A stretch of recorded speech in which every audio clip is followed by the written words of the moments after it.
Tayyib.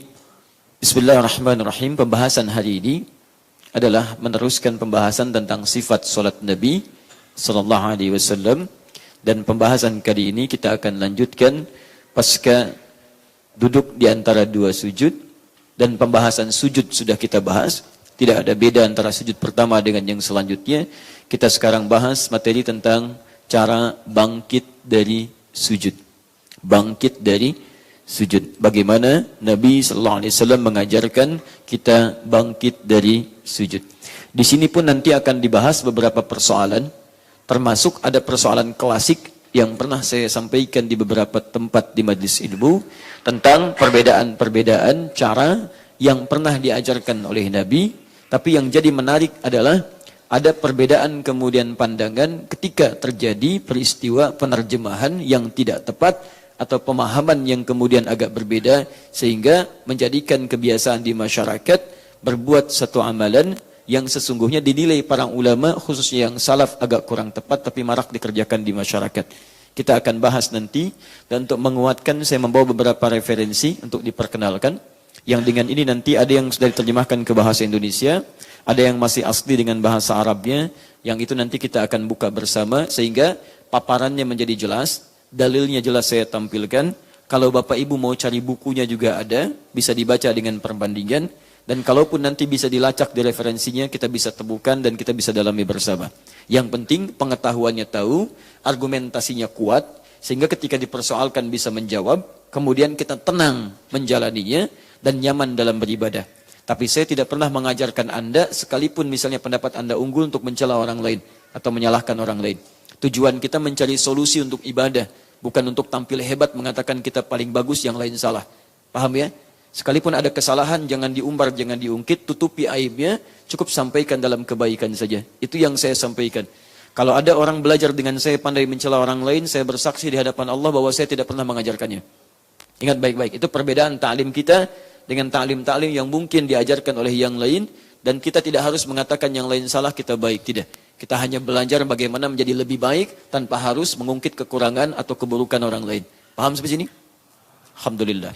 Kita mulai bahasannya, dan kemungkinan besar dan sangat besar akan ada praktek yang mengharuskan kita memiliki ya fasilitas yang lain yang alhamdulillah hari ini sudah disediakan sebelah kanan, ya bahkan lengkap dengan sajadahnya. Masya Allah. Jadi Mas Boy, mana Mas Boy? Nah, alhamdulillah juga sudah mengambil posisi yang terbaik, ya untuk bisa mencontohkan teman-teman sekalian. Kita mulai bahasan kita di pagi hari ini. Bahasan masih di sifat solat Nabi sallallahu alaihi wasallam, subbab tentang cara bangun dari sujud yang kedua. Sujud pertama sudah, sekarang yang kemarin maksud saya. Sekarang ini sifat solat Nabi sallallahu alaihi wasallam. Sebabnya ya bangkit atau bangun dari sujud. Saya beri kurung ya. Kurung maksudnya sujud yang kedua. Saya tutup kurungnya supaya tidak lepas. Mudah saya akhiri seperti ini. Baik, sudah? Saya turunkan dulu dalilnya. Pertama, kita turunkan misalnya hadis riwayat Al-Bukhari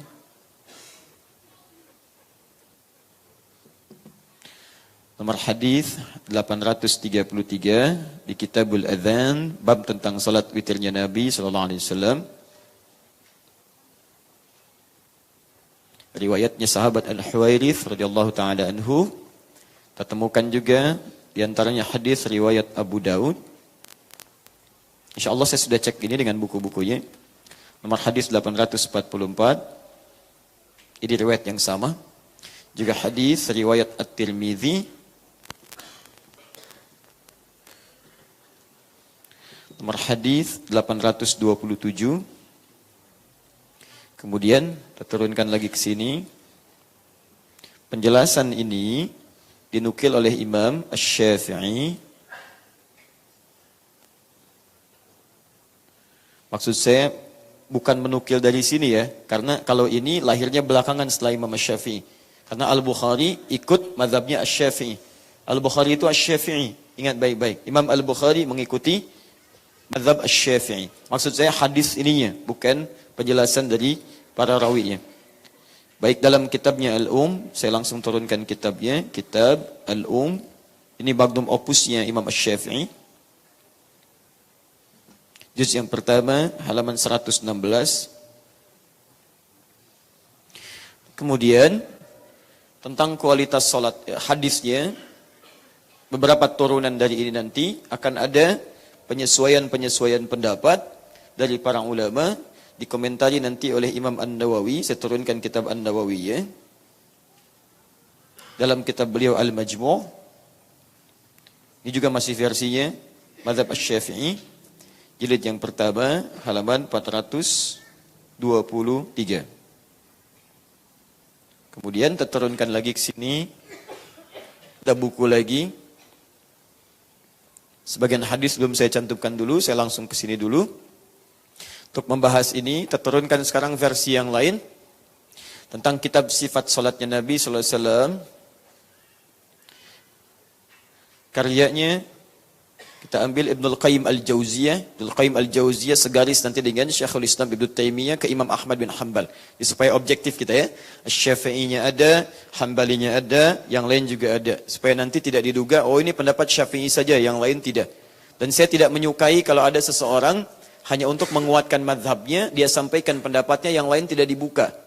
Atau misalnya ini dipertahankan tapi yang lain disalahkan. Anda tidak ada masalah kalau Anda ikut jalur yang ini. Tapi tidak harus dengan mencela orang lain atau menyalahkan orang ketika dia memilih dalil yang lain.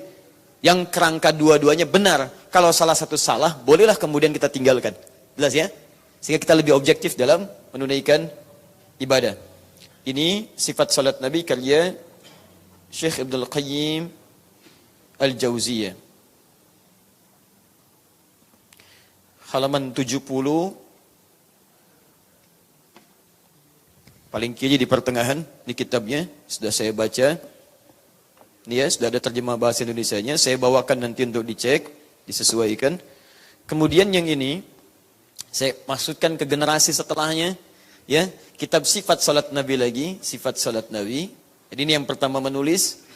Kemudian yang kedua lagi, ini yang cukup populer kitabnya, karangan Syekh Muhammad Nasiruddin Al-Albani. Syekh Al-Albani. Ini sangat populer sekali kitabnya.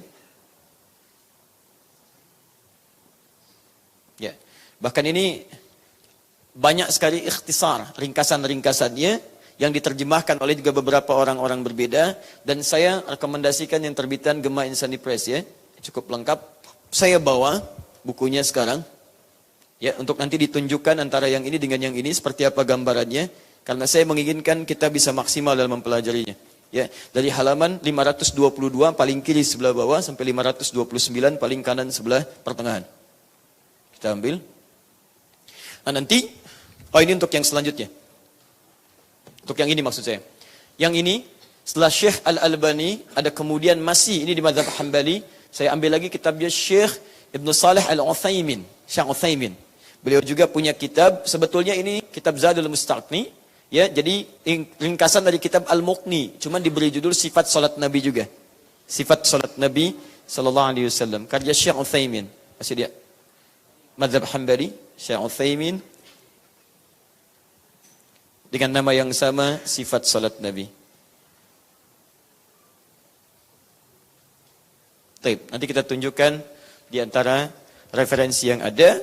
Satu lagi, karena nanti satu lagi akan terkait dengan kebahasaan. Ingat, sifat-sifat bahasa yang akan menggali kedalaman bahasanya, saya hadirkan kamus langsung jadi referensi para ulama terkait dengan bahasa sekaligus dengan nilai fikihnya. Nama kitabnya Al-Misbah Al-Munir. Ya, Misbahul Munir. Ini sangat bagus karya Syekh Al-Fayyumi. Ya, antum bisa ambil ini. Jadi nanti yang paling tinggi ada Ibnu Manzur dengan Lisanul Arab. Ini cukup banyak detil. Diturunkan lagi nanti ada Tajul Arus, turunkan lagi ada Mukhtarus Sihah. Tapi kalau Anda ingin langsung bahasanya yang singkat, padat, jadi referensi paling efektif, plus juga dengan urusan fikihnya, maka saya rekomendasikan kamus yang ini. Ya, Al-Misbah Al-Munir. Pakai bahasa Arab. Jadi ini kamus Arab ke Arab. Ya, Arab ke Arab. Ada yang bahasa Indonesianya turunkan, boleh ada Al-Asri, cukup tebal. Dulu masih murah, pertama kali 65.000. terus naik 89.000. Begitu diberikan tanda tangan Menteri Agama pada saat itu, berubah jadi 165.000. Ya. Sekarang sudah 228.000, kemudian terakhir saya cek 265.000. Baik, belinya di toko buku, kalau dekat sini ada dekat UIN, di UIN itu, Syarif Hidayatullah, serbangnya ada Masjid Fatullah, di belakangnya ada tukang warung, di tukang warung itu suami istri yang punya, kemudian dia geser sebelah kirinya lagi, ada toko kitab di situ. Pemiliknya namanya Ustaz Aziz, ya Ustaz Aziz, alumni Darasat Islamiyah, dia pasca sarjana di situ dan pengasuh Mazhab Darussunnah. Kemudian di situ dia jualan, tapi stoknya kadang-kadang agak kurang banyak. Geser lagi itu lagi, ada di situ lagi toko buku, buku-buku Islami, dan biasanya ada kamus Siswa Al-Asri, warnanya hijau. Mudah-mudahan harganya tidak naik lagi. Nah, ini ya, Al-Misbah Al-Munir. Al-Misbah Al-Munir. Baik. Bismillah. Jelas insyaallah? Belum saya jelaskan. Bagaimana sudah bisa jelas? Ibu sarapan apa tadi? Makanya belum saya jelaskan sudah jelas. Bismillah. Baik ya. Sudah, kita sudah sampaikan. 1, 2, saya simpan dulu berdasarkan urutannya. Bismillahirrahmanirrahim. Baik. Kita akan coba praktek dulu. Seperti apa yang coba kita biasakan dalam keseharian, dalam penunaian salat. Setelah itu, kita coba belajar, jangan-jangan selama ini, salat yang kita tunaikan belum sepenuhnya sesuai dengan apa yang diinginkan oleh Nabi SAW. Saya akan coba mulai praktekkan. Mohon izin, saya bukan kesepakatan dulu ya. Ingin bikin kesepakatan. Mejanya di sini kelihatan tidak? Tidak ada masalah Bu. Karena yang penting bukan mejanya. Yang penting orangnya yang praktekkan di sini. Baik ya. Nah sekarang kita tes kalau orangnya naik ke sini, kira-kira cukup jelas atau tidak. Nanti kalau kurang jelas, kita ambil posisi yang sangat memudahkan sehingga tercover keseluruhannya. Baik, jelas sampai sini? Baik. Bismillah.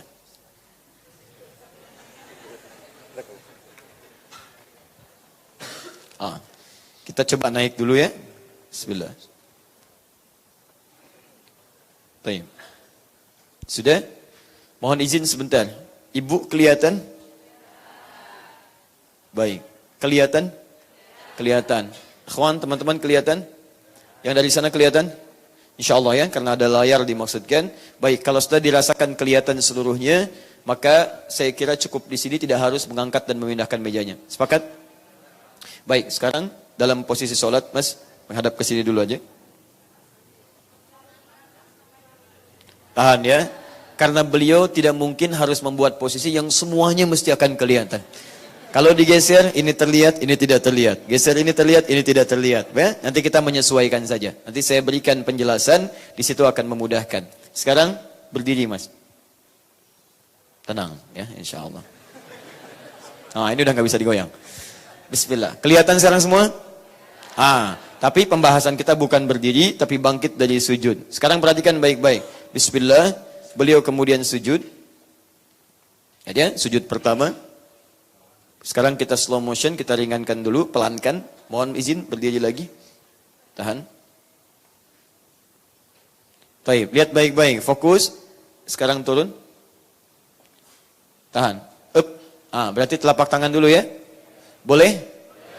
Boleh. Sudah kita pelajari ya. Baik, kalau pakai lutut dulu boleh? Boleh. Sekarang turun pakai lutut.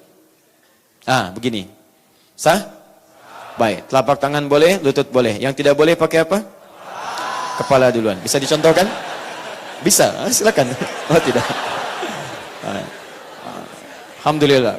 Karena tidak boleh, berarti contohnya pun tidak mungkin dilakukan. Baik. Sekarang sujud. Dah, fokus baik-baik. 7 anggota masih ingat? 1 apa? Kening. Yang kedua? 2 telapak tangan. Kemudian sikunya agak keluar seperti ini. Sudah bagus. Kemudian selanjutnya 2 lutut. 5. Selanjutnya jemari di 2 kaki. Posisi kakinya itu tertutup atau terbuka? Tertutup. Baik, alhamdulillah. Kemudian bangkit. Duduk. Duduknya iftirash. Duduk di antara 2 sujud. Ini materi terakhir kita. Masih ingat ya? Pertemuan lalu. Sekarang sujud lagi. Sujudnya tidak ada beda dengan sujud yang pertama. Baik ya, jadi sudah tidak perlu kita bahas lagi. Sekarang inilah inti bahasan kita. Dan pemirsa dimanapun Anda berada, kita akan mulai pada fokus bahasan kita. Tolong fokus baik-baik, bangkit dari sujud yang kedua. Seperti apakah cara bangkitnya? Mari kita mulai pembahasannya. Baik, akhboy, mohon izin, silakan bangkit. Antum puasa? Oh baik ya. Jadi dalam bangkit itu tidak ada yang silent ya. Jadi ada bangkit yang jahar, ada bangkit yang silent. Bangkit itu pasti takbir Allahu Akbar gitu kan. Baik, silakan. Ini agak silent. Bismillah. HP aja yang di silent, bangkit tidak usah. Tayyib, bismillah. Tahan. Slow motion.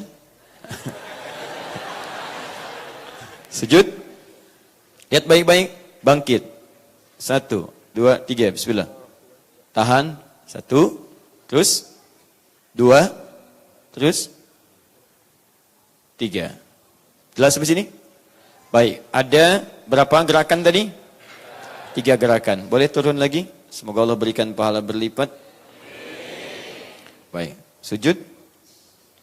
Bismillah. Fokus baik-baik. Angkat. 1. Tahan. Perhatikan baik-baik. Posisinya seperti ini. Duduk ya. Baik. Saya belum benarkan atau tidak salahkan. Tapi ini yang beliau kerjakan. Baik ya. Kemudian yang kedua. Ini. Baik ya. Ketiga. Bangkit lagi. Perhatikan. Langsung bersedekap. Jelas? Baik. Ada yang beda dengan akhwai? Boleh angkat tangan? Tidak ada yang beda. Sama semua. Baik. Atau belum tahu semuanya? Baik. Jangan khawatir. Kalau saya minta ke depan, artinya ada peluang kebaikan yang bisa kita dapatkan. Benar nggak dapat hadiah, salah tidak berdosa. Ya, jangan khawatir. Silahkan duduk sebentar di sini. Ya, semoga Allah angkat penyakitnya insyaallah. Kelihatannya agak flu. Yang pertama, teman-teman sekalian, mari kita lihat dalam hadis riwayat Al-Bukhari nomor hadis 833, juga dalam hadis riwayat Abu Daud nomor hadis 844, juga At-Tirmidzi nomor hadis 827 dan beberapa turunan yang lainnya. Kita lihat bahwa Nabi SAW pernah dikisahkan, disampaikan saat menunaikan salat, khususnya saat witir, idza qama, jika beliau berdiri minas sajdati tsaniyati, bangkit maksudnya dari sujud yang kedua, fajalasa, maka beliau duduk terlebih dahulu. Duduk seperti ini. Duduk. Jelas? Baik, jadi ketika beliau bangkit dari sujudnya, beliau kemudian tidak langsung berdiri tapi duduk terlebih dahulu. Paham sampai sini? Baik, posisi duduknya bagaimana kita belum tahu nanti. Wa'tamada 'alal ardi, kemudian beliau menopang ke tanah, ke bumi. Karena zaman Nabi kan belum ada keramik. Ya, belum ada karpet seperti sekarang. Jadi masjidnya pasti tanah keadaannya, kan? Baik, jadi menopang, bertelekan. Sekarang sebelum beliau bangkit, beliau menopang dulu, memberikan topangan. Ya. 2.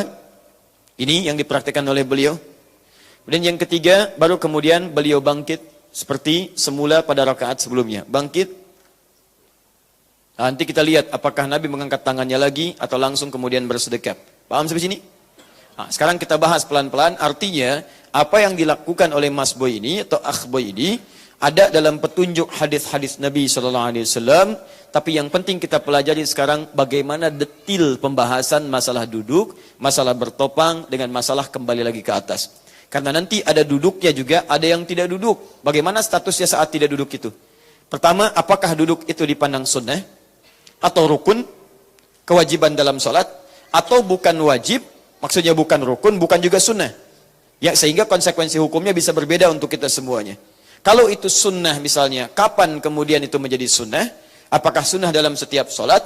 Atau sunnah dalam keadaan tertentu? Kemudian adakah bacaan yang mengiringi duduk itu atau tidak? Pembahasan kedua saat bertelekan, menopang. Apakah menopangnya tangannya terbuka begini? Atau tangannya tertutup begini? Pernah melihat yang seperti ini? Turun lagi. Duduk dulu. Begitu mau menopang, ini tadi dia praktekkan begini. Pernah melihat yang terkepal begini? Misal, praktekkan kepal seperti ini. Kemudian bangkit. Pernah melihat yang seperti ini? Baik, yang ketiga. Turun lagi. Duduk. Dia tidak menopang begini, tidak mengepal begini, tapi di lutut seperti ini. Kemudian bangkit. Pernah melihat yang begini? Pernah. Bukan hanya pernah, jangan-jangan dari 3 ini Anda pelakunya. Ya kan? Baik. Dan ada yang keempat. Ada yang keempat, bangkit, sujud, bangun, tidak duduk, langsung berdiri. Tidak duduk dulu, langsung berdiri. Pernah ada yang begini? Baik ya. Di antara yang keempat ini, mana yang kemudian sesuai dengan petunjuk Nabi, seperti apa dibahas oleh para ulama, dan bagaimana kita menyesuaikan praktek sholat kita. Itulah pembahasan kita pada hari ini insyaAllah. Jelas? Baik, jadi kita baru akan memulai praktek intinya, dan kita akan bagi pada beberapa bagian. Siap insyaAllah kita belajar? Siap. Mas Boy mau di situ saja atau kembali dulu? Baik ya, silakan. Semoga Allah menerima segala amal ibadahnya dan amal terbaik. Jazakallah khair. Saya boleh hapus dulu ini? Tayyib. Kemudian saya hapus ini pelan-pelan. Teman-teman sekalian, saat dari sujud kemudian bangkit, pertama tadi apa amalannya? Masih ingat? Fajalasa, beliau kemudian duduk. Satu, duduk.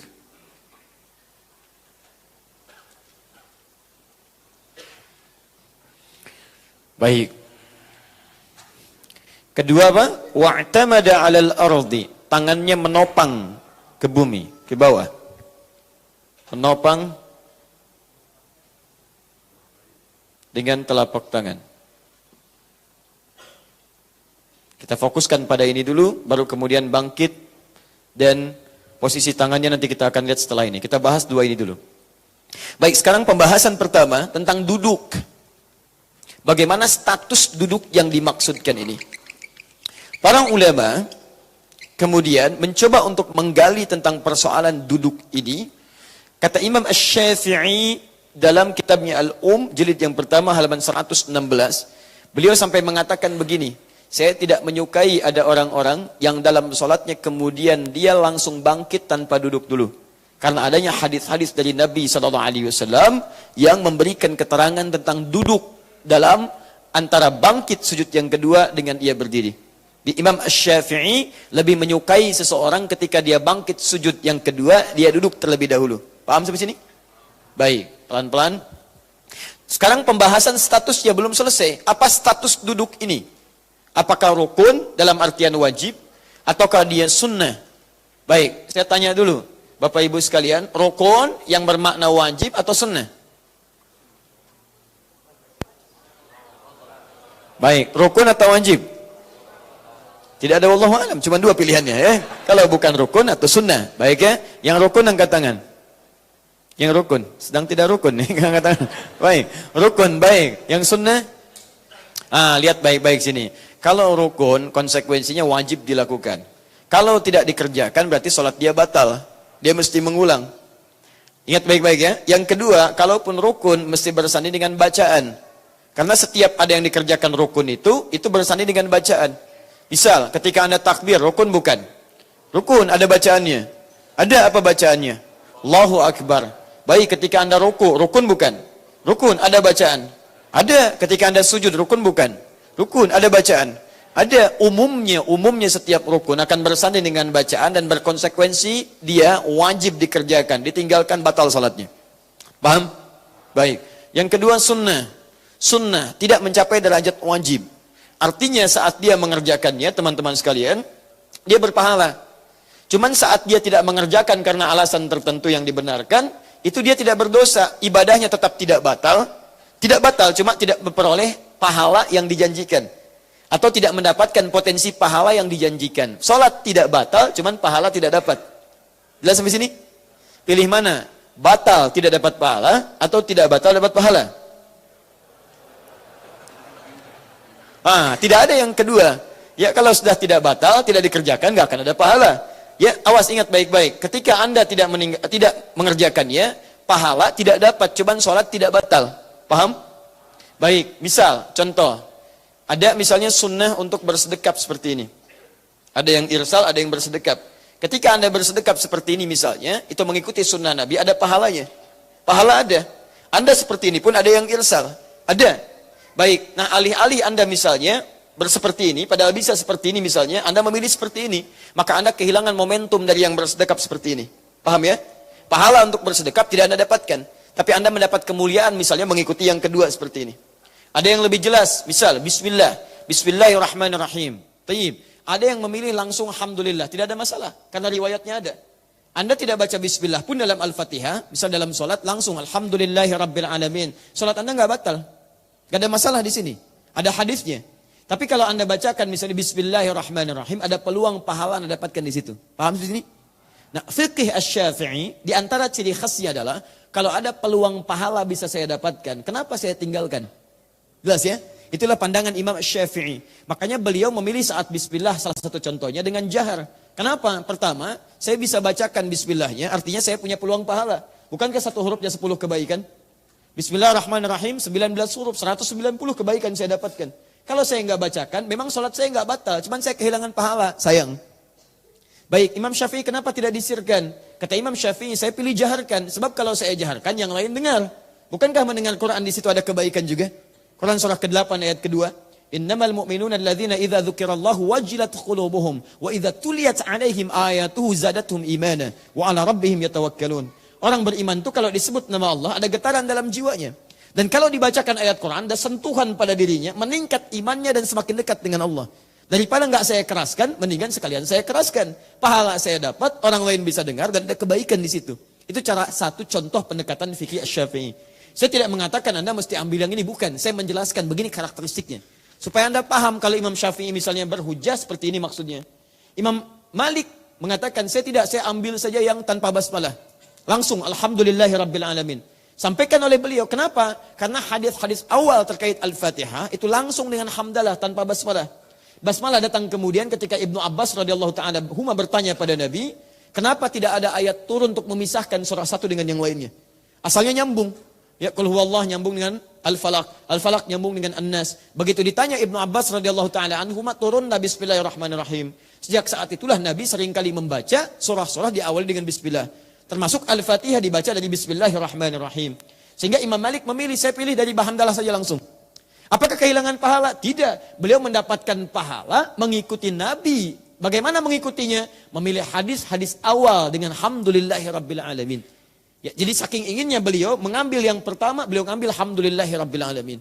Imam Ahmad menengahi, daripada ini tidak baca, ini baca kemudian, ada yang ketiga yang orang lain juga belum tentu tahu ini. Apa itu disirkan? Sir, tetap dibaca tapi tidak dijaharkan.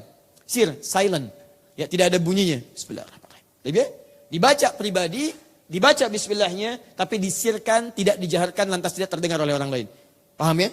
Jadi kalau antum jadi imam, imamnya sir, antum gak harus dekatkan ke mic supaya kedengaran orang. Bismillahirrahmanirrahim. Alhamdulillahi rabbil alamin. Kalau seperti itu sama aja jahar.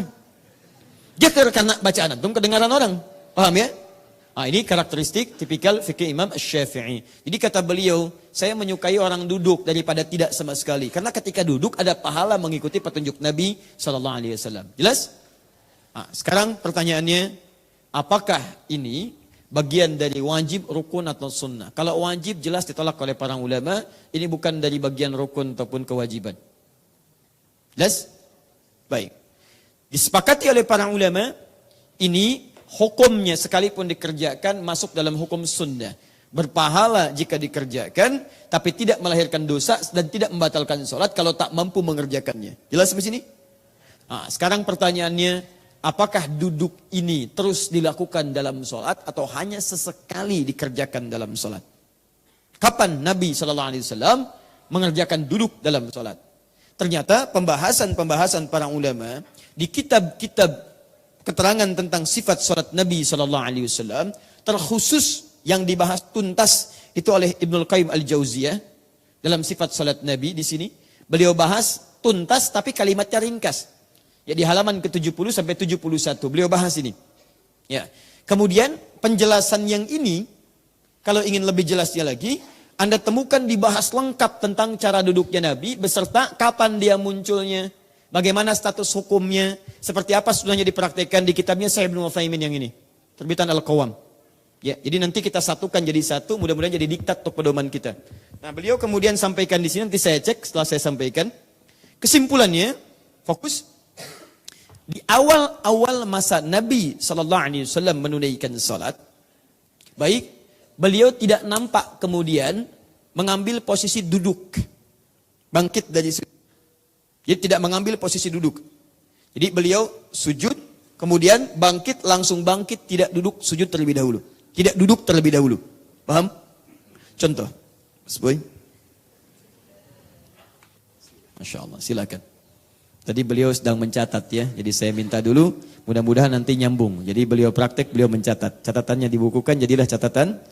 Nah, mas Boy. Mas bukan yang lain. Dah ya, lihat sini, sujud. Sekarang pertama di awal-awal masa-masa kenabian sallallahu alaihi wasallam diperintahkan untuk salat. Terdapat riwayat-riwayat bahwa Nabi sallallahu alaihi wasallam itu jarang ditemukan beliau duduk. Jadi begitu bangkit, silakan. Tidak duduk tapi langsung naik. Paham? Seperti ini. Jelas? Sesekali, ingat sesekali ditemukan Nabi sallallahu alaihi wasallam khususnya seringkali terlihat pada tahun ke-9 Hijrah. 9 Hijrah. Berapa usia Nabi? Mas Boy? Sedang sholat, tidak usah menjawab. Baik ya? Nabi diangkat jadi Rasul usia berapa? 40 tahun. Hijrah ke Madinah usia berapa? Nabi kan di Mekah 13 tahun, kan? Plus 13. Baik ya? Usia berapa tahun? 53 tahun. Tambah 9? 62 tahun. Nabi wafat usia berapa tahun? Kurang lebih 63 tahun ke 10 Hijrah. Berarti setahun sebelum wafat. Pertanyaan saya, usia Nabi sudah sepuh atau belum? Sudah sepuh. Baik, salatnya berdiri atau duduk? Jangan mengarang. Jangan mengarang. Kalau tidak tahu katakan apa? Wallahu a'lam. Baik, setahun sebelum Nabi wafat, kebanyakan Nabi sallallahu alaihi wasallam menunaikan salat itu sering sekali beliau duduk. Bahkan salat malamnya sering duduk, karena ayat yang dibaca panjang, tidak punya kemampuan terlampau lama beliau untuk berdiri. Saking inginnya tahajud, tapi sulit menyeimbangkan antara fisik dengan bacaan yang panjang itu. Kan sering saya katakan, Nabi kadang seringkali satu rakaatnya 5 juz 4 halaman. Begitu? Panjang berdiri, tidak punya kemampuan seperti biasa awalnya, maka beliau seringkali duduk. Artinya, fisiknya sudah mulai ada penurunan. Sebelum ini, kadang duduk. Tapi dalam keadaan-keadaan tertentu. Tidak setiap kali beliau bangkit, kemudian beliau duduk. Artinya, duduk yang dimaksudkan, silakan sujud. Kemudian bangkit, duduk dulu. Duduk semacam ini, untuk kemudian bangkit lagi. Dilihat oleh para ulama hadis, posisi Nabi SAW saat duduk ini terlihat tidak sepenuhnya rutin dalam setiap sholat. Sesekali beliau kemudian duduk. Dianalisislah kemudian, kapan sesekali itu? Yang seringnya terjadi kemudian di akhir tahun sebelum wafatnya Nabi. Khususnya tahun ke-9 Hijrah. Diamati. Ternyata Nabi bangkit itu dalam kondisi-kondisi ingin mengambil tenaga kembali, rehat sejenak dalam artian mengumpulkan tenaga supaya bisa bangkit kembali. Dalam bahasa Arab, duduk untuk sejenak misalnya, sejenak rehat untuk mengambil kekuatan, untuk bangkit kembali, atau melakukan aktivitas lagi, itu disebut istirahat. Rahah itu istirahat, ista itu minta supaya sejenak bisa mengambil kekuatan kembali. Ada rehat, ada istirahat. Rehat itu mendapatkan santai tenang. Istirahat pakai ista. Menuntut keadaan supaya bisa mendapatkan ketenangan dulu, punya kekuatan lagi. Anda kerja. Tiba-tiba sampai pada tahap-tahap yang agak lemah. Kan istirahat dulu. Supaya recovery lagi dan ada kekuatan lagi. Maka dibuatlah dalam bahasa Indonesia, diserap dari bahasa Arab, istirahat. Maka duduk semacam ini diperkenalkan oleh para ulama dengan bahasa jilsatur raha atau jilsah istirahat. Duduk istirahat. Kalimat istirahat inilah kemudian yang dipahami oleh para ulama, baik ahli hadis dengan ahli fiqih dengan dua pendapat utama. Satu, ada yang berpendapat bahwa kesunahan ini berlaku sesuai dengan kondisi. Artinya kalau kondisi Anda memang menuntut untuk bisa rehat sejenak pada saat itu, tidak langsung bangkit, bisa. Kalau bangkit dari sujud, Anda terlampau misalnya, gerakan cepat terlalu capek. Atau kondisinya misalnya menyulitkan. Dari mulai sujud, tiba-tiba langsung bangkit, menyulitkan bagi Anda. Maka berlaku kesunahan ini, sunnah hukumnya dan berpahala ketika Anda duduk. Paham? Tapi kondisi sebaliknya, jika memang memungkinkan Anda dari sujud langsung bangkit, tidak harus duduk, maka yang dimaksud sunnahnya adalah bangkit, tidak harus duduk di sini. Ini kata pendapat yang pertama. Paham? Saya ingat saya sedang merangkum dua kitab ini. Nanti rujukannya Anda kembalikan ke sini. Ingat, kalau saya sedang bahas sesuatu secara menyeluruh, Anda simpan dulu kebiasaan Anda, supaya nanti kita bahas ini, setelah itu kita keluarkan kebiasaan Anda sesuai dengan argumentasi dalilnya. Paham? Baik. 2. Ada pendapat kedua mengatakan, sepanjang Nabi mempraktekkan untuk duduk itu, jangan dilihat antara butuh tidaknya. Yang penting duduk itu dikerjakan oleh Nabi. Artinya posisi duduk itu, mau dalam keadaan kita perlu untuk duduk dulu, atau kita merasa kuat dalam bersemangat, tidak ada masalah. Karena Nabi pernah praktekkan keadaan duduk itu. Dan Nabi pernah tunjukkan pada satu kaum di tahun 9 Hijrah, kata Nabi memberikan contoh pada mereka, lakukan seperti ini, duduk dulu. Dan tidak semua orang yang hadir pada saat itu memiliki fisik kondisi seperti Nabi. Artinya dia butuh istirahat, ada yang semangat, ada yang kuat. Ini menunjukkan kata pendapat yang kedua, tidak ada masalah. Duduk itu sangat dianjurkan. Sunnah di situ, baik dalam keadaan Anda misal sedang butuh tenaga, atau bahkan sedang kuat semangat, maka dianjurkan duduk terlebih dahulu sebagai contoh dari Nabi SAW. Paham seperti ini? Baik. Kira-kira pendapat 1 dan 2, mana yang benar? Yang cenderung 1 angkat tangan. Cenderung 2 angkat tangan. Alhamdulillah. Yang dua-duanya? Masya Allah. Yang benar adalah dua-duanya. Yang salah? Yang tidak sholat. Ya, sepakat ya? Jadi, 1 atau 2, ini hanya pendekatan cara memahami saja. Yang pertama mengatakan, iya, ini boleh duduk nih. Cuman Nabi itu kan duduk pada saat beliau merasa fisiknya kurang maksimal untuk bisa langsung bangun. Karena itu sunnahnya berlaku pada saat itu. Kalau tidak, nggak usah dikerjakan. Tapi yang satu pun bersepakat, kalaupun dia duduk gak ada masalah. Dan tidak disebut dengan bid'ah. Ingat, bersepakat mereka kalau duduk gak apa-apa. Cuma bagi kami, praktek duduk itu dilakukan saat dalam keadaan butuh untuk duduk. Tapi kalau Anda mau duduk, silahkan saja, gak ada masalah. Paham? Yang kedua memahami, kalau saya agak berbeda. Kalau saya, sepanjang Nabi pernah kerjakan, artinya boleh dilakukan. Boleh dikerjakan. Karena Nabi pernah lakukan itu. Dan Nabi tidak mengingkari ketika ada sahabat yang sholat kemudian duduk dulu. Artinya itu boleh dilakukan dan ada pahala saat melakukannya. Paham?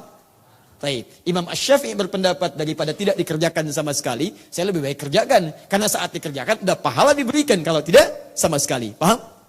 Alhamdulillah. Jelas ya? Ini persis sama saja dengan kunut. Ya, sama, hampir sama dengan kunut. Nabi pernah mengerjakan. Setelah itu beliau kemudian tidak mengerjakan. Kata Ibnu Umar kadang beliau kerjakan. Kata yang lain kadang tidak mengerjakan. Ya, Imam Syafi'i memilih untuk kunut. Imam Malik memilih untuk kunut. Kemudian Imam Ahmad kunutnya nazilah. Abu Hanifah memilih tidak kunut. Mana yang paling benar? Semuanya benar. Yang salah yang tidak? Sholat subuh. Kan? Wah, alhamdulillah. Kembali ke sini. Jadi duduk. Dilakukan. Boleh. Saat Anda merasa membutuhkannya, nanti saya terangkan kapan Anda butuhkan itu. Atau yang kedua, baik Anda merasa lelah ataupun merasa kuat, tidak ada masalah, silahkan Anda kerjakan dan ini hukumnya masuk pada kategori sunnah. Baik, nanti saat Anda baca buku ini, Anda jangan terlalu heran kalau dibahas secara lengkap di buku ini. Baik ya, termasuk uraian Ibnul Qayyim Al-Jauziyah. Sekarang bagaimana cara duduknya? Dan hadisnya sahih, karena hadis gak bisa ditolak. Dari yang 3 saya tuliskan tadi. Ya Al-Bukhari nomor hadis 833, Abu Daud 844, juga di At-Tirmidzi nomor hadis 827. Hadisnya sahih, Nabi SAW, saya bacakan hadisnya. Sujud. Sebentar. Qila bima ma'na idza qama min as-sajdati ats-tsaniyah, jika beliau bangkit dari sujud yang kedua, fajalasa, duduk. Apa posisi duduknya? Di dulu. Beliau kemudian duduk, bagaimana duduknya? Pertama, fastawa. Ini hatta yaqmuda kullu qaffarin makana. Tegak punggungnya. Tegak. Jadi tidak bungkuk ke sini, tidak juga ke belakang, tapi tegak, posisi tegak, sempurna. Ya, walaupun singkat tapi dalam posisi yang sempurna tegak. Jelas? Baik, 2, posisi duduknya seperti duduk iftirash. Di antara 2 kaki. Jelas ya? 1 terlipat, yang kiri kemudian diduduki. Asna rijlahul yusra, melipat kakinya yang kiri, faqa'ada 'alaiha, kemudian diduduki itu, wa nasabal yumna, yang belakang itu kemudian ditegakkan. Boleh menghadap ke sini? Bisa? Ayo tawakkal 'ala Allah. Lihat sini. Duduk seperti ini. Kemudian kakinya seperti iftirash, ya. Lipat yang kiri, duduki kakinya. Yang kanannya tegak seperti ini dengan kakinya dilipat seperti ini. Paham? Baik, seperti yang kemarin. Telapak tangan. Ya, telapak tangan diletakkan. Perhatikan baik-baik. Yang ini telapak tangan. Di mana diletakkannya? Apakah kemudian masih di sini atau di lutut atau di paha? Posisi terbaik tidak ada yang spesifik menjelaskan ini, tapi kata para ulama tidak ada beda dengan yang duduk lain-lainnya seperti duduk di antara dua sujud. Letakkan kemudian di atas paha yang mendekat ke arah lutut. Seperti ini posisinya. Jelas ya? Baik, boleh bertukar ke arah sana? Ya. Bisa telapak tangannya? Jelas yang sebelah sana? Sekarang boleh menghadap ke kamera? Yang sebelah sana, supaya pemirsa di rumah juga bisa melihat telapak tangannya. Jelas ya? Baik, duduk sudah saya sampaikan, dalilnya saya sampaikan, caranya disampaikan. Paham sampai sini? Baik, hukumnya apa duduknya? Sunnah. Sunnahnya kapan dilakukan? Bukan saat bangkit dari ruku yang kedua, sujud yang kedua ya. Sunnah dikerjakan saat bangkit dari sujud yang kedua. Kalau saya lemah boleh seperti ini? Kalau saya kuat boleh seperti ini? Boleh. Kalau tidak mengerjakan boleh?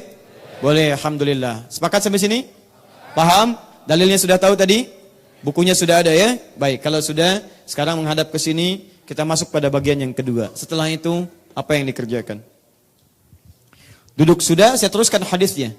Wa'tamada 'alal ardi.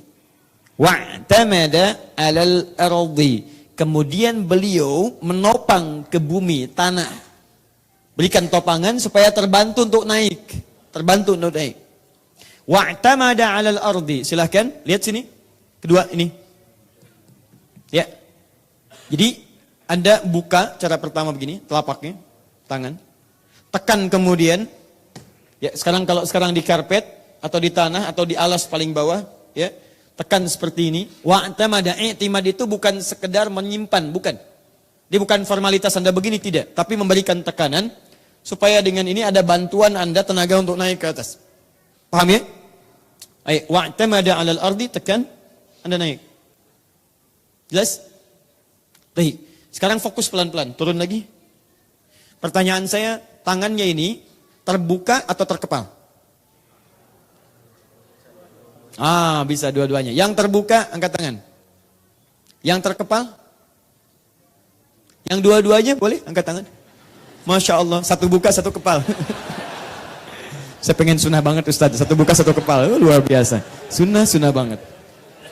Ya. Mana di antara ini yang benar? Mas Boy, silakan turun dulu. Baik, mari kita lihat.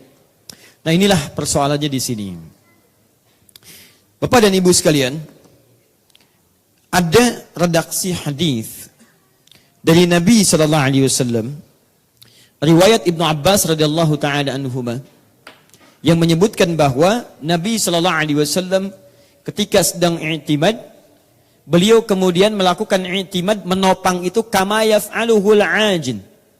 Kama yaf'aluhul ajin, seperti orang berbuat ajin, ain jim nun. Ain jim nun. Ajana, ain jim nun. Ini. Nah, persoalan terbesarnya adalah hadis-hadis tentang ini kemudian diperdebatkan oleh para ulama, didiskusikan, dan terakhir dipopulerkan oleh Syekh Muhammad Nasruddin Al-Albani, termasuk dalam kitab beliau yang ini, kitab Sifat Salat Nabi sallallahu alaihi wasallam. Baik, saya coba buka, yang baca jangan saya, supaya nanti diketahui, jangan khawatir ini ada bahasa Indonesianya. Ya, supaya diketahui. Bismillah, saya coba buka dulu. Untuk menunjukkan bahwa apa yang saya sampaikan ada argumentasinya. Mas Boy, bisa bantu?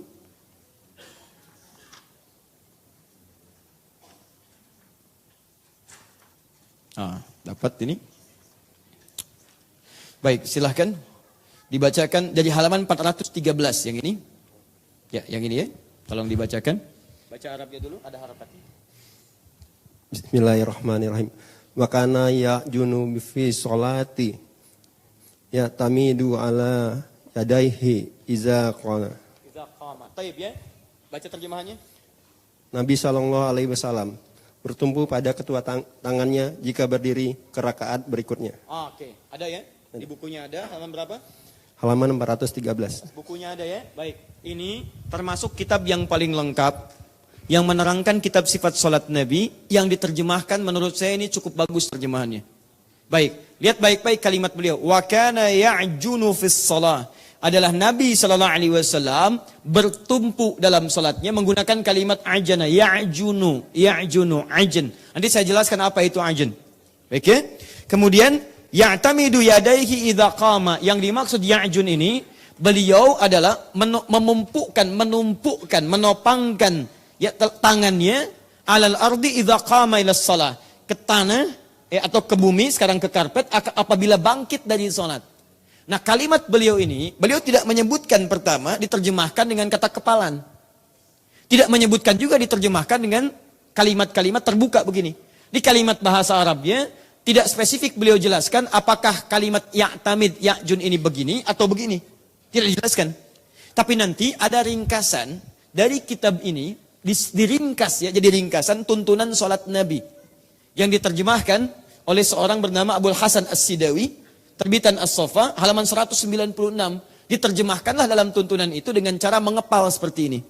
Kepalan. Jadi dalam kitabnya diterjemahkan hanya sekedar bertumpuk pada bumi, tapi tidak dijelaskan apakah mengepal ataukah seperti ini. Nah, dalam terjemahan yang singkatnya, ringkasan bukan kitab aslinya, ringkasan dari penerjemahan itu diterjemahkan dalam bentuk mengepal seperti ini. Nah, disinilah muncul persoalan. Persoalan pertama, teman-teman sekalian, satu, Imam Asy-Syafi'i menyampaikan dalam kitabnya Al-Um, jilid pertama halaman 116, perhatikan baik-baik. Satu, tidak ditemukan dalam referensi salaf. Saya tanya pada Anda, kalau Imam Asy-Syafi'i itu salaf atau khalaf? Salaf. Beliau lahir tahun berapa? 150 Hijrah. Abu Hanifah wafat, beliau lahir. Sedangkan generasi salaf itu dibatasi sampai abad kedua Hijrah, 200 Hijrah. Jadi kalau 200 Hijrah, itu masuk kategori salaf. Imam Syafi'i lahir tahun berapa? 150. Berarti salaf bukan? Salaf, karena masih di bawah 200 Hijrah. Baik, Imam Al-Bukhari salaf bukan? Bukan, jangan ngarang. Beliau lahir di atas tahun 200 Hijrah. Kalau saya salaf bukan? Bukan, saya khalaf. Khalaf itu generasi belakangan. Yang lahir di atas 200 Hijrah. Khalaf, ya. Saya 1984. Hijriahnya 1400 sekian. Berarti saya, mohon maaf, bukan kategori generasi salaf. Saya itu apa? Khalaf, bukan juga khalaf, saya itu khalaf banget. Ya, jauh mendekat kekinian. Cuman saya mengikuti generasi-generasi dulu. Ketika saya ikut bagaimana cara ibadah orang dulu, maka ditambah ya di ujungnya, salafi. Setiap yang ikut orang dulu disebut salafi. Nabi orang dulu bukan? Orang dulu, sahabat orang dulu bukan? Orang dulu, tabi'in orang dulu bukan? Orang dulu, antum ikut Nabi tidak? Ikut sahabat tidak? Ikut tabi'in tidak? Ikut, berarti kita salafi. Di salafi itu artinya bukan kelompok, bukan golongan. Saya salafi, kamu bukan. Kamu apa? Kamu tengiri.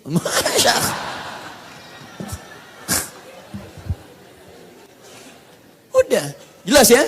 Nah, kata Imam Asy-Syafi'i, saya tidak temukan kebiasaan orang-orang salaf. Ingat, karena beliau salaf, artinya beliau tahu di lingkungannya. Saya tidak temukan kebiasaan orang-orang salaf yang bangkit dari sujud keduanya, duduk kemudian beriktimad dengan cara mengepal. Kata beliau, yang saya temukan seluruhnya terbuka seperti ini. Dia begitu bangkit, telapaknya begini. Ingat, saya tidak dalam posisi menyalahkan, kita membuka dalil, ya. Jadi kalau nanti ada yang begini, kalau dalilnya kuat silahkan, gak ada masalah. Dan saya tidak paksa Anda mengikuti apa yang ada. Lihat sini, satu. Kata Imam Asy-Syafi'i, saya tidak temukan posisi bangkit dari sujud yang kedua. Kemudian duduk dan beriktimad dengan posisi tangan mengepal. Melainkan tangan terbuka seperti ini. Baik. Adapun hadis yang kemudian dipahami dengan ajin mengepal seperti ini, dijelaskanlah kemudian dari Imam An-Nawawi di Al-Majmu' nomor 420, halaman 423 jilid pertama. Termasuk Ibnu Salah juga menilai hadis itu, termasuk beberapa ilmu hadis yang lain dan para pakar hadis yang lain mengatakan sangat lemah pemahaman. Ulangi, sangat lemah pemahaman, catat baik-baik. Orang yang menafsirkan kemudian bangkit dengan beriktimad dengan tangannya berlipat begini. Sangat lemah. Dari sudut apa?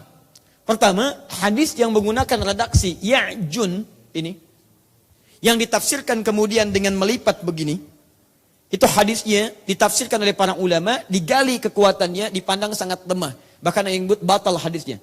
La aslalahu, tidak ada asalnya. Sekalipun ada yang kemudian menguatkan hadisnya, Tapi ternyata, maaf, lafaz ajan yang dimaksudkan bukan melipat begini. Tapi ajan yang dimaksudkan, kita buka kemudian kitab dalam bahasa Arabnya. Anda nggak akan temukan kalimat-kalimat ajan dalam bahasa Arab kecuali maknanya seperti ini.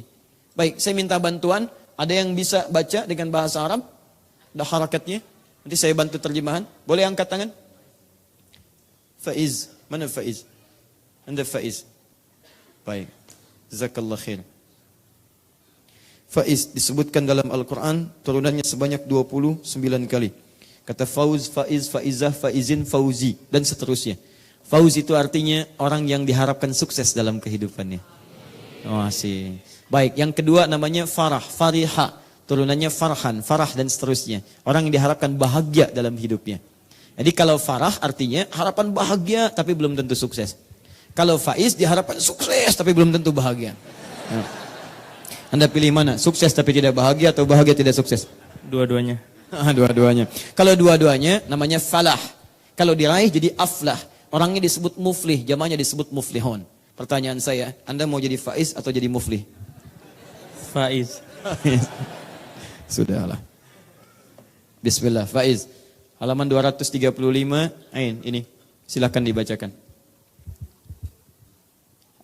Al-ajinu fa'ilun bima'na maf'ul wa ajinatil mar'atu al-ajina ajnan min babi darbin wa tajanat ittakhadat ajinu wa ajana ar-rajulu 'ala al-'asa wa ajana min babi darbi aydan min babi darba aydan idza taka'a 'alaiha wa minhu qila lil masanil kabir lil musinnil kabir idza qama wa'tamada bi yadayhi 'alal ardi minal kibari 'ajin wa fi hadithi kana an-nabiy sallallahu alaihi wasallam idza qama fi salatihi wada'a yadayhi 'alal ardi kama yada'ul 'ajin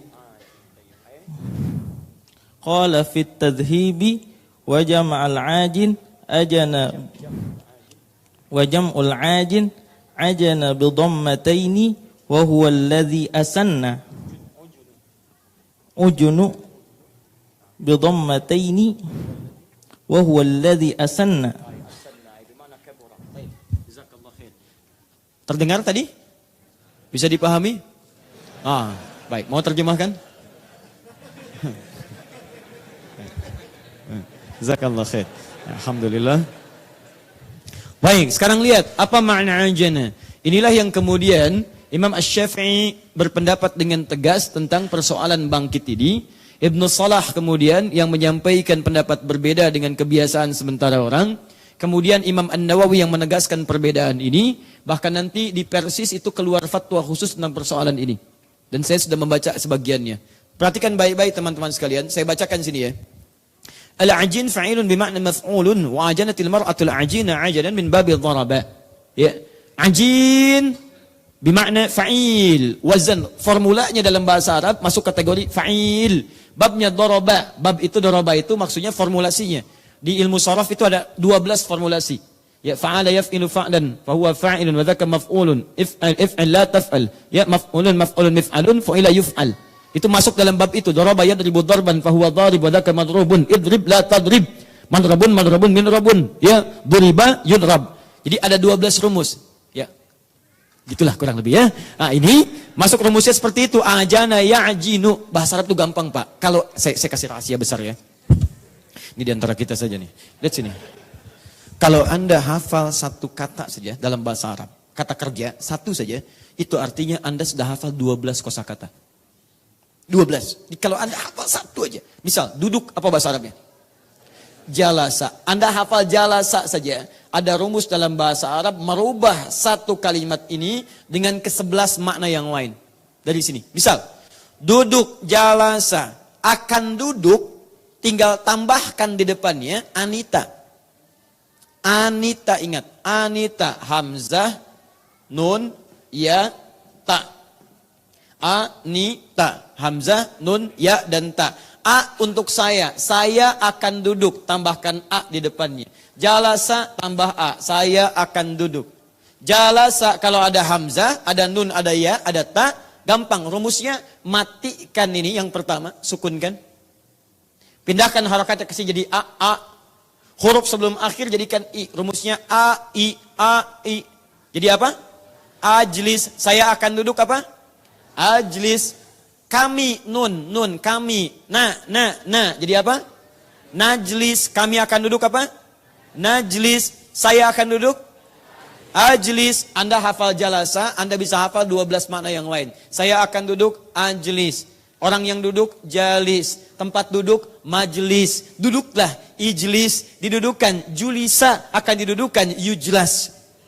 Masya Allah, cemburu, jealous.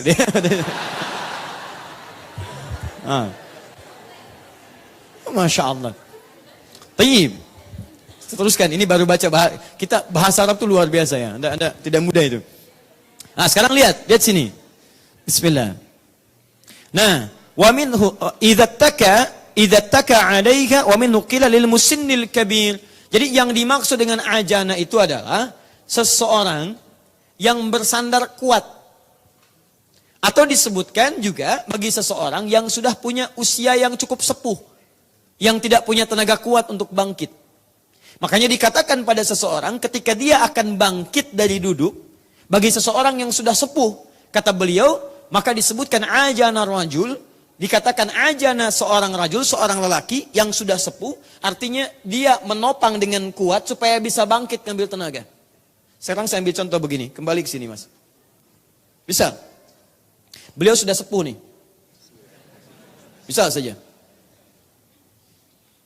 Usianya misalnya sudah 90 tahun misalnya kan. Baik, 2 jam lagi mau meninggal, bisa. Bisa saja. Nah, sekarang mau bangkit nih. Kalau sudah sepuh, persoalan paling utama apa yang jadi masalah? Lutut gitu kan. Nah, sekarang duduk mau bangkit. Gak usah masalah sholat lah, di luar yang lain saja.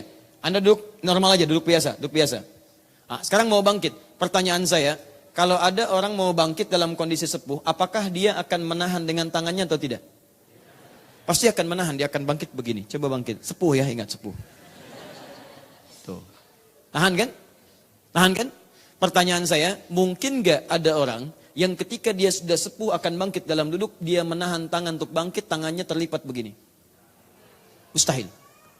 Makanya tidak pernah ada orang Arab mengartikan ajana dengan tangan berlipat. Karena setiap orang sepuh akan bangkit, tangannya akan terbuka begini, pasti akan begini. Paham ya? Pastinya akan begini, tidak akan begini. Silahkan cek, ibu sudah sepuh, ingin bangkit misalnya. Waduh, belum tahu dia, saya dulu sering olahraga. Misalnya kan?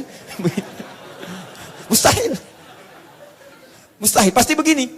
Pasti tangannya terbuka, dia akan bangkit begini. Bismillah, bangkit. Paham ya? Nah, demikian kalimat ajana dalam bahasa Arab pertama ditafsirkan bagi orang yang sudah sepuh. Kemudian dia akan bangkit, lemah kondisi badannya, maka dia menopang dengan tangannya. Dan tangannya tidak berlipat begini tapi terbuka seperti ini. 2. Diartikan pula ajana itu adalah orang yang membuat adonan dengan kuat. Baik, pertanyaannya, kalau membuat adonan tuh begini atau begini? Begini kan? Baik, dibuatkan seperti ini ya, adonan. Ya, dibuat seperti ini kan? Baik, tapi dia itu ketika disebutkan ajana, adonan disebut dengan ajinun.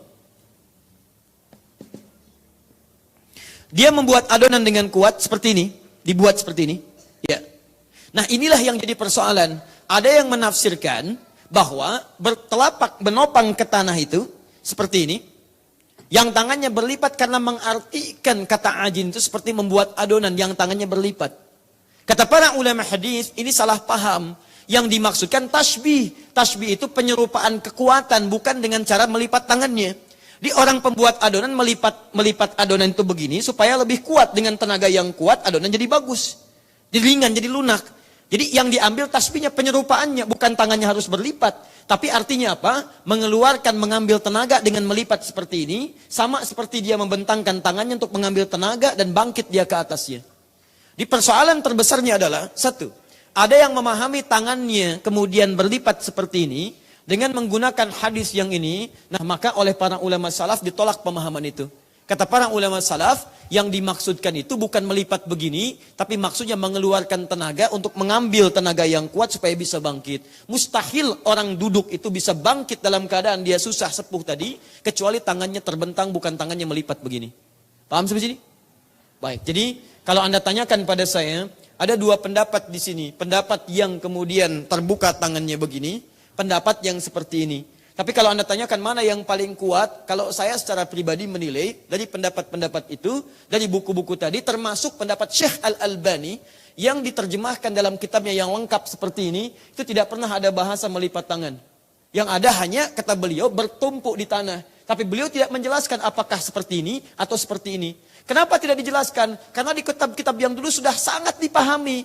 Sangat dipahami, bukan begini, tapi seperti ini. Karena itu tidak perlu dijelaskan lagi. Sesuatu yang sudah dipahami, sudah jelas, maka tidak perlu diberi penjelasan lagi. Semakin banyak dijelaskan, semakin bingung. Paham ya? Maka dari itu, agak aneh kiranya kalau kemudian di masa-masa kini, ada buku-buku menjelaskan tangannya berlipat seperti ini. Padahal kata Imam Asy-Syafi'i, ulama-ulama salaf tidak melakukan seperti itu. Paham ya? Baik. Dan kalau Anda mengatakan saya salafi, tangannya berlipat, itu lebih aneh lagi. Ya, karena ulama salaf melakukannya terbuka seperti ini. Ya, tapi kalau saya tidak menyalahkan, kalau Anda ingin lakukan silahkan, itu pilihan masing-masing. Kalau ingin begini silahkan. Tugas saya menyampaikan pengetahuan, ini asalnya, ini hadisnya, ini turunannya. Baik. Sekarang.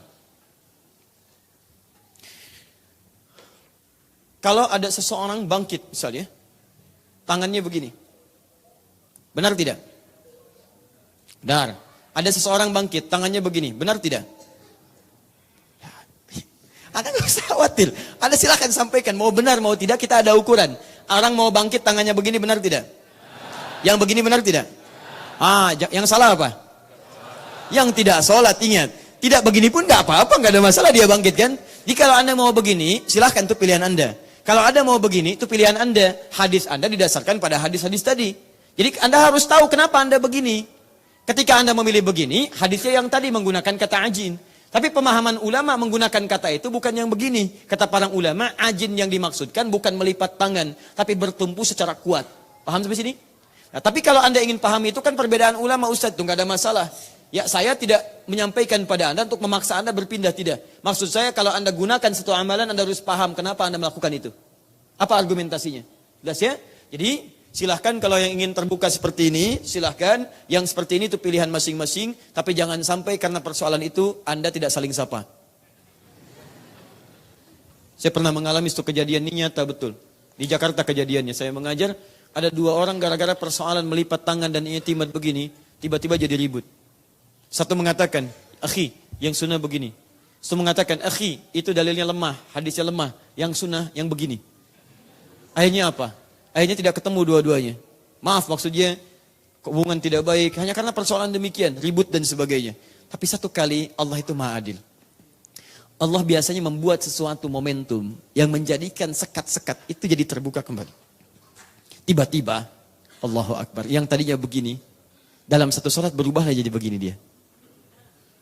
Temannya penasaran, akhi, kok antum sekarang berubah jadi begini? Yang kemarin kemana? Sudahlah, nggak usah dibahas. Rupanya dulu kan musim akik pak, cincin akik itu, ya dipasang di sini. Baik ya. Jadi begitu dipasang begini, cincin dia terlampau besar seperti itu. Baik, jadi ketika begini terasa dia sakit ya, maka dia mengambil alternatif yang kedua dia begini.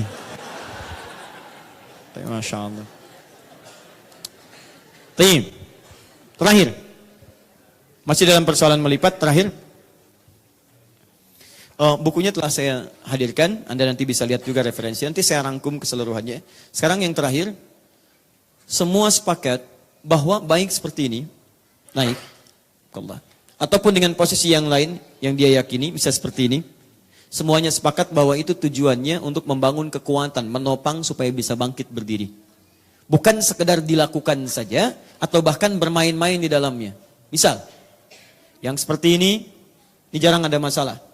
Yang seperti ini, kadang-kadang suka ada masalah. Apa masalahnya? Truk. Nah, ada sementara sebagian teman-teman yang suka iseng ketika bangkit, sambil begini menekan supaya jarinya bunyi. Nah, itu ya, itu yang saya sarankan tidak perlu dilakukan. Ya, tidak perlu dilakukan. Paham ya? Kurang sunnah. Bisa dengan, nah itu salah juga. Atau yang begini misalnya. Paham ya, Mas Boy? Jazakallah khair. Fadal. 3. Terakhir. Bismillah. Saya sangat kagum dengan Syekh Utsaimin ini, Masya Allah. Dia tuh seorang alim, ulama besar, juga ilmunya luar biasa. Tapi kalau beliau kemudian merenungkan sesuatu, kemudian melihat bahwa pendapatnya keliru, atau misalnya ada yang kurang tepat, lemah, itu tidak segan untuk merubahnya. Nanti Anda baca bukunya di sini, saat masuk halaman 529, paling kanan pertengahan. Saya merenungkan dengan cukup lama. Saya kira duduk itu kata beliau, dulu saya mengatakan mutlak duduk, harus duduk, harus duduk. Tapi saya renungkan cukup lama, saya baru menyadari bahwa ternyata duduknya itu, kemudian sambil i'timad, riwayat-riwayat yang paling kuat menegaskan adalah pada saat Nabi SAW ingin membangun kekuatan tenaga supaya bisa bangkit lagi. Rata-rata saat beliau sudah semakin sepuh atau punya persoalan tertentu. Jadi beliau mengatakan, sejak saat itu saya ingin kembali pada pendapat yang terkuat di situ. Tapi bukan berarti tidak mempraktekkan duduk. Beliau duduk, cuman maknanya dipahami oleh beliau untuk membangun kekuatan supaya bisa bangkit kembali. Tapi yang saya kagum dengan beliau, jadi bukan aib kalau kita kemudian melihat sesuatu, misalnya ingin berpindah atau dari pendapat sebelumnya ke pendapat yang lain yang dirasakan lebih kuat, itu tidak ada masalah. Ya. Teman-teman, itu kesimpulan dari yang kedua. Silahkan sunnahnya itu bisa duduk dulu, kemudian menopang ke bawah, ke tanah, bisa dengan seperti ini, atau dengan cara lain yang mungkin Anda dapatkan argumentasinya, seperti yang mengepal dan sejenisnya. Saya telah sampaikan perbedaan pendapat ulamanya, juga pendapat terkuatnya, dan saya tidak paksa Anda untuk memilih mana yang ada ya di antara itu semua. Terakhir, di sini saja, tidak usah naik.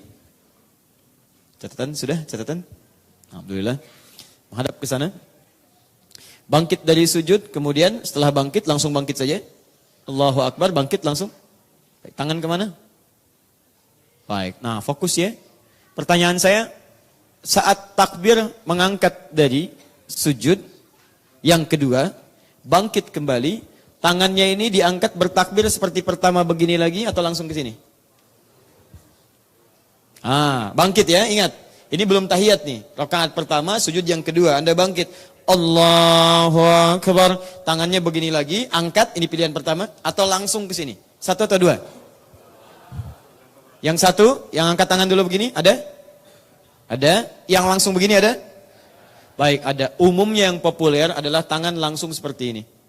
Itu yang dipandang oleh jumhur paling populer. Walaupun ada riwayat Ibnu Umar radhiyallahu taala anhuma, Ibnu Umar pernah melihat dan mempraktekkan sholat dari Nabi, dalam setiap bangkitnya ingin berdiri itu, beliau kemudian mengangkat tangannya seperti ini. Artinya ada hadis itu, cuma yang paling populer dan dipandang paling kuat dari jumhur ulama adalah yang langsung kemudian ke sini, kecuali bangkit dari tahiyat yang pertama. Jadi bangkit dari tahiyat, bangkit lagi kemudian Anda memulai mengangkat tangan kembali. Paham sampai sini? Baik, nanti saya jelaskan setelah bab tahiyat, kenapa setelah tahiyat tangannya mengangkat lagi seperti ini, kenapa kalau belum tahiyat tangannya langsung ke sini, kita nanti akan bahas setelah kita masuk bab tahiyat. Ini kita baru bangkit dalam sujud, mau baca bacaan kembali, dan kita harus sujud lagi, baru kemudian tahiyat. Jelas sampai sini? Baik, silahkan. Jazakumullah khair. Saya simpan dulu pembahasan, sekarang kita jeda sejenak. Kita diskusi dulu, kalau ada yang mau bertanya, ini sudah masuk kepada kami, kita jawab dulu. Setelah itu baru kemudian kita coba selesaikan materi kita dengan menyampaikan beberapa pengumuman.